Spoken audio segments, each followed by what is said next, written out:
오늘 주시는 하나님의 말씀은 이사야서 52장 7절에서 10절까지의 말씀입니다.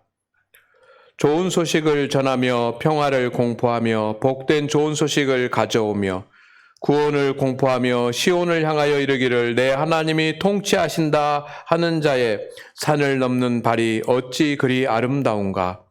내 파수꾼들의 소리로다. 그들이 소리를 높여 일제히 노래하니 이는 여호와께서 시온으로 돌아오실 때에 그들의 눈이 마주 보리로다. 너 예루살렘의 황폐한 곳들아 기쁜 소리를 내어 함께 노래할지어다. 이는 여호와께서 그의 백성을 위로하셨고 예루살렘을 구속하셨음이라. 여호와께서 열방의 목전에서 그의 거룩한 팔을 나타내셨으므로 땅 끝까지도 모두 우리 하나님의 구원을 보았도다. 아멘. 오늘 우리가 함께 나눌 수 있는 최고의 인사는 메리 크리스마스입니다. 우리 옆에 분들과 메리 크리스마스로 인사하십시다. 메리 크리스마스. 메리라고 하는 말은 즐거운이라고 하는 말이고 기쁜이라는 뜻이 있습니다. 크리스는 그리스도입니다. 마스는 미사, 예배라고 하는 뜻입니다. 그러니 메리 크리스마스는 기쁨으로 그리스도를 예배합시다라고 하는 그런 의미가 담겨 있는 말입니다. 다시 인사할까요? 메리 크리스마스. 다르죠? 성탄절은 온 인류에게 복입니다. 인간의 몸을 입고 예수 그리스도께서 이 땅에 오셨기 때문입니다. 그 예수님이 이 땅에 오신 목적은 온 인류를 죄 가운데서 해결해 주시고 인생의 문제를 해결해 주시기 위해서 오신 것입니다. 신이 직접 인간이 되셔가지고 직접 이 땅으로 달려오신 사건이 성탄절입니다. 그리고 그 주님은 인류의 모든 죄와 허물과 문제를 해결하시기 위해서 십자가를 지시고 죽으셨습니다. 그리고 다시 살아나셨습니다. 그러므로 인류에게 구원의 길을 여셨습니다. 세상을 창조하신 하나님이 저와 여러분에게 승리의 길을 열어놓으셨습니다. 그 주님이 인간의 몸을 입고 이 땅에 오신 날이 바로 성탄절입니다. 오늘도 우리의 심령 가운데, 여러분의 가정에, 우리 대한민국에, 그리고 온 인류에게 주님이 성탄하기를 소망합니다. 왜냐하면 주님은 황폐한 이 땅에 유일한 소망이기 때문입니다. 주님이 황폐해진 이 땅에 유일한 소망이십니다. 확실한 소망이십니다. 오늘 말씀에 여러분 어떤 말씀이 성경을 읽으면서 여러분의 마음에 와 닿았습니까? 오늘 본문 말씀 중에 어떤 분은 이 말씀이 마음에 와 닿았다고 한다면 여러분 그분에게 하나님의 놀라운 은혜가 있기를 소망합니다. 무엇이냐면 하나님이 통치하신다입니다. 9절 말씀 가운데 있는 말씀입니다. 하나님이 통치하신다. 여러분, 하나님이 통치하신다라고 하는 이 9절의 말씀이 여러분에게 희소식으로 들리십니까? 기쁜 소식으로 들리십니까? 좋은 소식으로 들리십니까? 오늘 우리가 하나님의 말씀을 나누면서 먼저 생각해 볼 문제가 바로 이 문제입니다. 본문은 이스라엘 백성들이 바벨론의 포로가 되어 있을 때 쓰여진 이스라엘의 포로가 되었을 때 하나님께서 주신 말씀입니다. 이사야서는 좀 길지요. 66장까지 되어 있습니다. 그런데 이사야서는 신학적으로 말하면 제1 이사야서, 제2 이사야서로 나눕니다. 1장부터 39장까지는 1 이사야서, 이것은 바벨론 포로 전에 쓰여진 기록이고 40장부터 66장까지는 제2 이사야서라고 부릅니다. 바벨론 포로기에 쓰여진 그런 말씀입니다. 우리 성경은 66권입니다. 그것처럼 이사야서도 66장인데 1 이사야서가 39장, 또 2 이사야서가 27장, 3, 9, 27, 구약과 신약처럼 그렇게 되어 있고, 내용도 구약성 1 이사야서는 구약처럼 심판에 대한 말씀이 있고, 2 이사야서는 신약 성경의 말씀처럼 회복에 대한 말씀이 있습니다. 아무튼 이 말씀은 이스라엘 백성들이 포로로 생활하고 있을 때 주신 하나님의 말씀입니다. 백성들은 포로로 잡혀갔습니다. 예루살렘 성은 무너졌고, 그리고 예루살렘 성전도 무너졌습니다. 모든 소망과 희망이 다 무너졌습니다.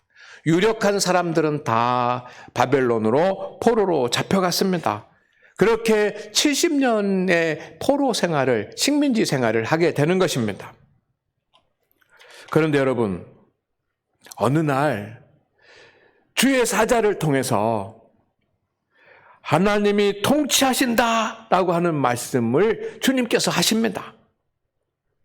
지금 식민 백성으로서 고난 가운데 살아가고 슬픔 가운데 살아가는, 하루하루가 고단하고 물질의 문제, 건강의 문제, 미래의 문제 때문에 하루살이처럼 그렇게 살아가는 이 포로된 이스라엘 백성들에게 하나님께서 하나님이 통치하신다라고 하는 이 말씀을 주십니다. 여러분, 그 말씀을 들은 이스라엘 백성들, 하나님이 통치하신다라고 하는 이 말씀을 들은 이스라엘 백성들은 어떻게 반응하냐면 52장 1절 말씀에 보면 이렇게 되어 있습니다. 시온이여 깰지어다 깰지어다 내 힘을 낼지어다. 지금 하나님께서 말씀하시기를 여호와가 통치하신다라고 하는 이 말씀을 하실 때 그들은 야, 빨리 깨어나라. 야, 빨리 깨어나. 빨리 깨어나. 힘을 내자. 주님의 말씀에 그렇게 반응을 하는 것입니다. 그들은 하나님께서 통치하신다라고 하시니 이제 노래하고 소리를 지르고 춤을 추자라고 말씀합니다. 9장 말씀을 우리 잠깐 읽어보겠습니다. 시작.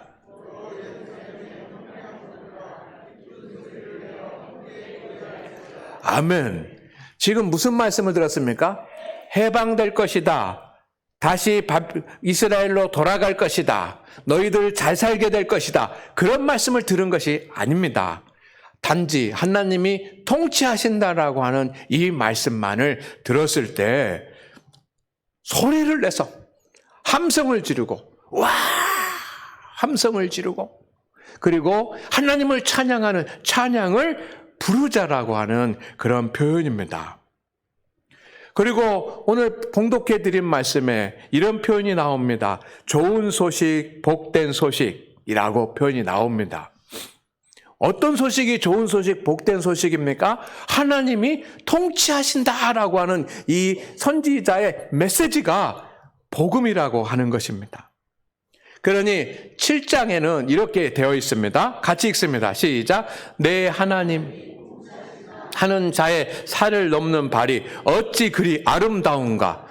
하나님이 통치하신다라고 말씀하셨습니다. 라고 하는 이 복음의 소식을 들고 백성들을 향하여 산을 넘어서 달려오는 그 전령의 발이 얼마나 아름다운가 그런 말입니다.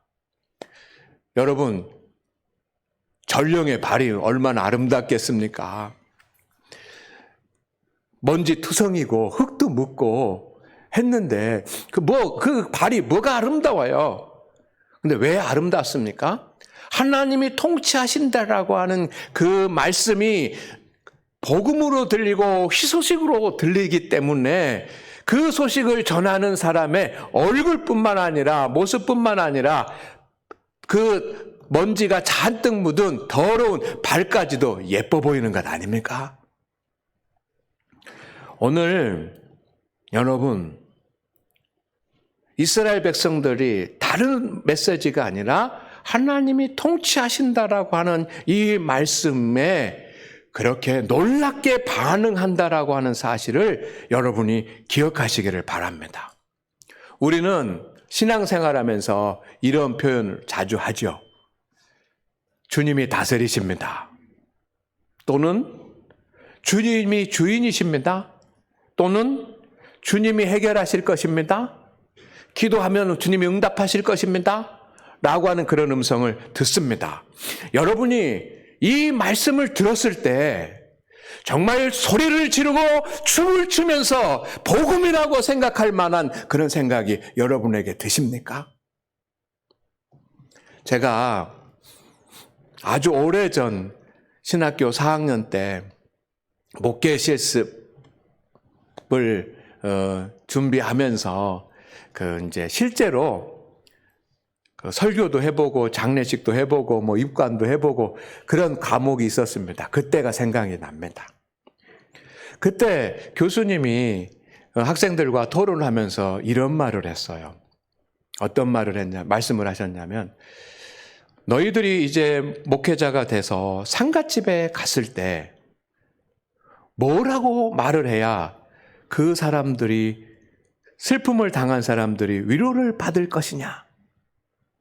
목회자가 하는 말 한마디가 슬픔 가운데 있고 애통하는 사람들에게 정말 큰 힘이 되고 평안이 되어야 되지 않겠습니까? 그때 이런 학생들 사이에 이런 토론이 벌어졌습니다. 뭐라고 얘기해야 되냐? 딱 한마디 했는데 가슴에 막 탁 와가지고 막 위로가 되고, 그런 표현이 뭐가 있을까? 당연히 신학생들이고 또 그렇게 배우고 했기 때문에 하나님의 위로가 함께 하시기를 바랍니다. 라는 그런 말이라고. 그런데 정말 그 상주들이 하나님의 위로가 있기를 바랍니다. 라고 할 때 마음 가운데 막 위로가 되고 힘을 얻고 막 그렇게 되겠느냐라고, 그렇게 하겠느냐라고 하는 거예요. 차라리 손을 잡고 얼마나 슬픕니까? 나도 슬픕니다. 라고 하면서 눈물을 흘리는 것이 더 위로가 되지 않겠느냐라고 하는 것이 토론이 붙은 적이 있습니다. 여러분, 어떻습니까? 우리는 예수 그리스도를 믿는 하나님의 자녀들이고 신앙생활을 하는 사람들입니다. 그렇다고 한다면 정말 내가 슬픔을 당하고 있는 그런 순간에도 하나님이 함께 하실 것입니다. 라고 하는 그 한마디에 위로가 되고 힘이 되고, 그리고 기뻐하고 춤추고 노래하면서 우리의 것이 회복될 만큼 그런 기쁨의 메시지로 받아들일 수 있어야 되지 않겠습니까? 그런데 어쩌면 차라리 그냥 하나님의 위로가 있기를 바랍니다라고 하는 그런 말이 아니라 손잡아주고 같이 눈물을 흘리고 울면 더 위로가 되는데, 그것은 너무 안타까운 일 아닙니까? 성도 여러분, 하나님이 역사하실 것입니다. 하나님이 통치하실 것입니다라고 하는 이 말씀이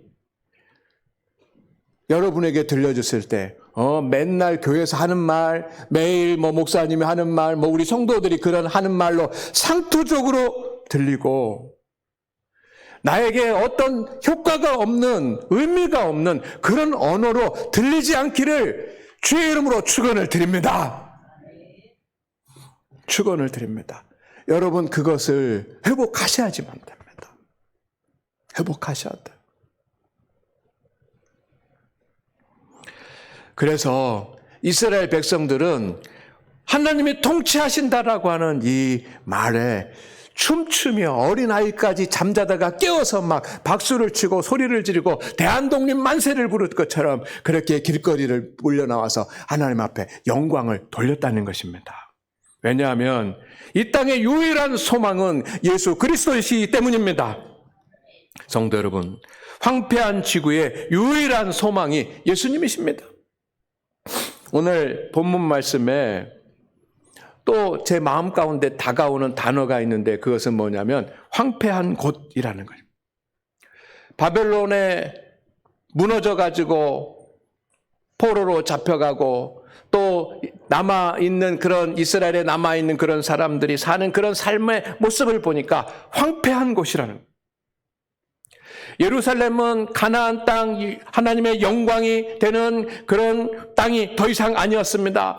집도 무너졌고 땅도 불타서 거처할 것도 없고 농사 지을 것도 없고 성전은 다 무너져서 예배 드릴 곳이 없어서 불타버리는 말 그대로 황폐한 곳이 되었습니다.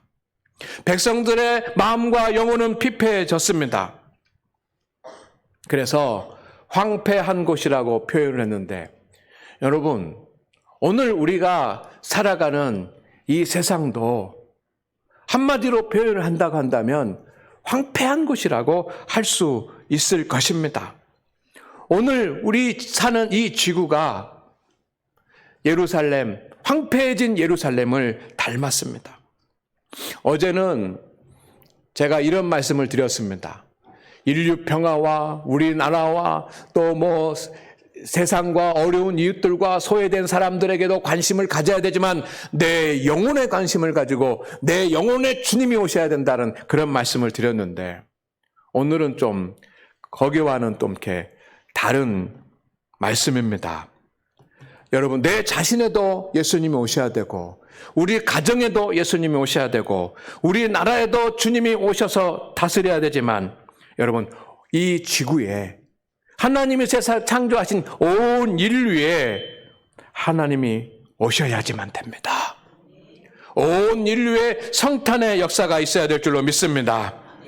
왜냐하면 내 자신의 문제도 크고 내 가정의 문제도 크고 우리나라의 문제도 크지만 인류가 경험하는 위기가 너무 크기 때문입니다.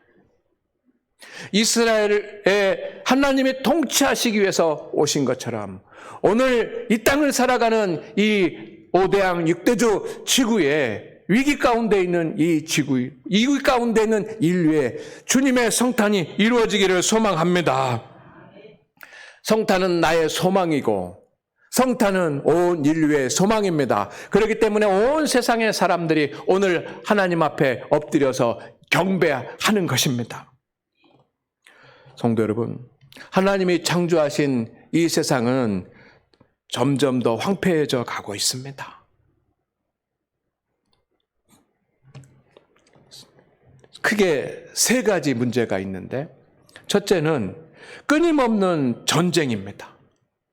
그로 인해서 이루어지는 인명의 피해, 재산의 피해들입니다. 전쟁은 나쁜 것입니다. 수십만 명, 수천 명, 수만 명씩 죽이는 것. 어떤 이념으로든 어떤 가치로든 어떤 이데올로기로든 전쟁은 죄악입니다. 그런데 여러분, 우리가 사는 인류 가운데 도덕적이고 만물의 영장이라고 하는 인격적이라고 하는 인류가 살아가는 이 세상에 전쟁이 없었던 해가 얼마만큼 됩니까? 지금도 성탄절이지만 전쟁은 계속되고 있습니다. 이스라엘과 하마스 전쟁으로 인하여 죽은 군인들의 수가 최소한 2만 명은 된다고 하지 않습니까? 작년부터 진행된 러시아와 우크라이나 전쟁으로 인해서 사망한 전사자들이 우크라이나는 한 7만 명, 그리고 러시아는 한 5만 명 정도 최소한 그렇게 된다는 말이 있습니다. 어마어마한 사람들이 죽고 어마어마한 피해가 발생을 합니다. 그 전쟁 누가 멈출 수 있습니까? 여러분 우리나라가 아니니까 우리는 그냥 괜찮은 것 아니지 않습니까? 이 전쟁의 위기 가운데 있는 곳에 누가 희망입니까? 그 희망이 미국입니까? 중국입니까? 아니면 나토입니까? 전쟁을 그치게 할 유일한 희망은 예수 그리스도이십니다. 두 번째 위기는 환경 파괴로 인해 열난화 시대로 접어든 기후의 위기입니다. 환경 파괴로 인해서 온난화가 시작이 됐고, 그리고 이 온난화는 급속하게 열난화로 바뀌어졌습니다. 그래서 세계의 이상 기후들이 나타나고 있습니다. 홍수, 가뭄, 두 가지 특징이 있습니다. 이렇게 눈이 많이 오는 거예요, 이게. 비가 많이 오고. 앞으로 점점 더 심각해질 것입니다. 이것을 우리는 기후위기라고 표현합니다. 우리는 잘 느끼지 못하고 잘 알지 못하지만 세계의 지도자들은 이 지구의 온도를 높이지 않고 1.5도 이하로, 증가의 온도가 1.5도 이하로 만들기 위해서 지금 협약들을 하고 조치들을 하고 있는데 잘 안 되고 있습니다. 여러분, 기후위기는 단지 덥고 춥고 그리고 홍수가 나고 가뭄이 오는 그런 문제를 뛰어넘어서 기후위기는 인류의 생존과 관계되어져 있습니다. 춥거나 더워서만이 아니라 식량의 문제하고 관계되어져 있는 거예요.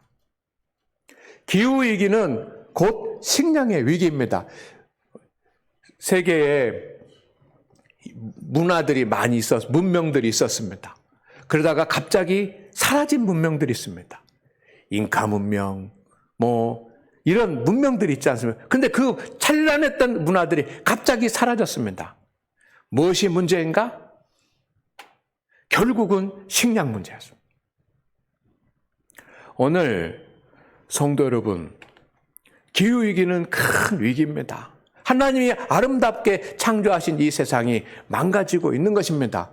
그런데 누구에게 책임이 있습니까? 100살 이하의 사람들에게 책임이 있는 거예요. 100년 이전에는 너무도 좋은 세상이었습니다. 그런데 최근 100년에 이 지구가 그렇게 된 것이니 현 인류의 지금 살아있는 사람들의 죄악 때문에 그런 거예요. 온 세계가 깨어나서 협약을 맺고 정치를 하고 무슨 조약을 맺고 협정을 맺고 하는 것도 중요하지만 이 파괴되어 가는 인류의 터전을 새롭게 다시 회복할 수 있는 유일한 소망은 예수 그리스도이십니다. 주님을 의지하고 주님의 뜻을 받들고 사람들이 변화될 때 가능한 것입니다. 세 번째는 정의와 생명의 가치에 관심이 없는 사회입니다. 사회는 정의, 생명, 평화의 가치가 있어야지만 됩니다. 그것이 어떤 사회, 어떤 정치 구조를 가지고 있는 그런 나라더라도 정의와 생명과 가치가 있어야지만 됩니다. 공산주의 사회에도 정의와 생명과 평화의 가치가 있어야지만 되는 겁니다. 그런데 그렇지 않지 않습니까? 온 인류는 위대한 민주주의의 유산을 가지고 있습니다. 국민을 위한 국민에 의한 국민의 정치라고 하는 놀라운 유산을 가지고 있지 않습니까? 그런데 요즘은 그것이 바뀌었습니다. 권력을 위한 권력에 의한 권력의 정치로 바뀌어졌지 않습니까? 정의도 없어지고 생명도 존재하고 오직 권력만을 위해서 사는 이 세상이 위기입니다. 우리나라뿐만 아니라 세계가 그렇게 움직여져 가고 있는 것입니다. 이렇게 정의와 평화가 깨지고 국민들의 인권과 국민들의 행복의 삶이 무시되는 이 사회의 유일한 소망은 예수 그리스도이십니다. 우리 성도들도 내 자신의 문제를 생각해야 되지만 좀 더 큰 문제를 가지고 기도해야 될 줄로 믿습니다. 그렇기 때문에 우리가 사는 이 지구가 황폐해진 예루살렘을 닮았습니다. 이 황폐함에서 우리를 건질 분이 누구이십니까? 예수 그리스도이십니다. 주님의 통치를 받을 때만이, 주님이 그냥 우리는 가만히 있는데 다 바꿔주시는 것이 아니고 우리가 주님의 통치를 받을 때 소망이 있는 것입니다. 주님이 소망이십니다. 여러분, 주님이 온 인류의 소망이신 줄로 믿습니다. 주님이 소망이신 이유가 있습니다. 여러분, 주님은 내 자신의 문제와 믿는 사람들의 문제만을 다루시고 역사하시는 분이 아닙니다. 온 인류의 역사를 움직여 가시는 분이신 줄로 믿습니다. 황폐한 곳에 사는 인류가 세상을 통치하시는 주님께 돌아오면 온 인류가, 온 피조 세계가 정의와 평화와 행복을 누리면서 살 수 있습니다. 왜냐하면 주님이 위로자이시기 때문입니다. 여호와께서 그 백성을 위로하셨고 라고 오늘 9절 말씀에 되어 있습니다. 위로자는 예수님이십니다. 위로자는 하나님이십니다. 그분은 사랑이시기 때문입니다. 그분은 긍휼히 여기시는 분이시기 때문입니다. 그분은 새 힘을 주시는 분이시기 때문에 그렇습니다. 피폐하고 황폐한 곳에 살아가는 인류에게 힘을 주시고 위로하실 분은 하나님이십니다. 평안과 안식을 주실 분은 예수님 뿐이십니다. 여러분, 주님은 한 영혼에도 관심을 갖습니다. 지치고 피곤한 한 영혼에게도 주님은 집중하십니다. 엘리야가 지치고 피곤하고 탈진해서 로뎀나무 아래 쓰러졌을 때 주님은 엘리야를 어루만지시고 그에게 먹을 것을 제공하시고 그를 회복하시고 살려주셨습니다. 그를 위로하셨습니다. 그러나 믿는 하나님의 자녀만 주님께서 그렇게 하는 것이 아니라 죄악 가운데 있는 이 세상을 향해서도 주님이 위로자이십니다. 제2 이사야서, 바벨론 포로에 쓰여졌던 제2 이사야서는 40장부터 시작된다라고 말씀을 드렸는데 새롭게 시작되는 제2 이사야서의 40장 1절에 주님의 메시지가 무엇이냐면 내 백성을 위로하라 라고 하는 거예요. 주님이 유일한 인류의 위로자가 되실 것입니다. 주님이 소망이신 이유는 주님이 구원자이시기 때문입니다. 예루살렘을 구속하셨습니다. 9절에 되어 있습니다. 주님은 우리가 어떤 실수를 하고 잘못을 하더라도 회개하면 용서하신 하나님이십니다. 하나님을 떠나고 우상을 섬기기 때문에 하나님은 바벨론의 이스라엘 백성들을 멸망하게 만들고 포로로 내어가도록 심판하셨습니다. 그러나 다시 또 그들을 사랑하시기 때문에 그들에게 실수가 있고 잘못이 있었어도 용서하신 하나님이십니다. 속량이라고 하는 것은 용서하신다는 뜻 아닙니까? 여러분, 하나님의 용서함을 받으면 주어지는 것이 있습니다. 그것은 새로운 기회입니다. 저와 여러분도 한 영혼으로서 회개하고 주님 앞에 돌아오면 새 사람으로 주님이 세우시고 하나님의 자녀로 살 수 있는 기회를 주십니다. 그러나 한 영혼에게만 주관된 것이 아니라 온 인류에게도 해당이 됩니다. 니느웨 성이 그렇지 않습니까? 온갖 우상을 섬기고 하나님을 멀리하고 하나님을 알지도 못하고 패역한 그런 백성들이었기 때문에 하나님께서 심판하시려고 하셨습니다. 그러나 그들에게 기회를 주시기 위해서 요나를 파송하셨습니다. 요나의 메시지를 듣고 회개하였을 때 하나님은 그들을 속량하셨습니다. 속량하셨다는 것은 다시 기회를 주셨다는 것 아닙니까? 하나님께서 이 지구에 살아가는 온 인류에게 새로운 기회를 주시기를 소망합니다. 소망합니다. 마지막으로 주님의 유일하신 소망자이신 것은 주님이 능력자이시기 때문입니다.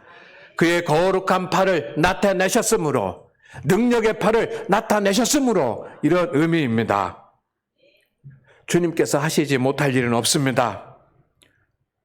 주님께서 전쟁도 멈추게 하시고 이 땅도 다시 회복하시고 다시 이 세상도 공의롭고 정의로운 세상으로 바꾸실 수 있는 그런 능력이 있으신 분이십니다. 주님은 창조주이시고 역사의 주가 되시고 심판의 주가 되십니다. 하나님을 의지하고 인류가 주님 앞으로 돌아올 때 하나님은 인류를 새롭게 하실 것입니다. 그렇기 때문에 우리는 복음을 전하고 세상의 사람들이 하나님께로 돌아오게 하는 일을 해야 하는 것입니다. 주님은 영혼을 구원하시는 일도 하십니다. 주님은 몸과 마음이 피폐한 사람들을 회복하시는 일도 하시고 몸이 아프면 치유하시는 역사도 하십니다. 그러나 성도 여러분, 주님은 인류 앞에 있는 홍해도 가르시는 분이십니다. 이스라엘 백성들 앞에 있는 홍해를 주님께서 가르셨지 않습니까? 그런 능력을 가지신 분이 주님이십니다. 오늘 우리 성도 여러분, 우리는 예수님의 성탄을 기뻐합니다. 주님이 이 땅을 통치하시기 위해서 오시는 것입니다. 그 말씀이 춤추면서 노래하면서 함성을 지르면서 기뻐하고 메리 크리스마스 즐겁게 하나님을 예배할 수 있는 그런 영성이 우리에게 회복되기를 소망합니다. 주님이 오셨다는 소식이 여러분에게 희소식으로 들리기를 원합니다. 기도합니다. 하나님 아버지, 주님이 우리에게 오신 것이 춤추며 노래하며 기뻐하며 소리를 지르며 찬양할 만큼 기쁜 소식으로 느껴지게 하옵소서. 예수님의 이름으로 기도드립니다. 아멘.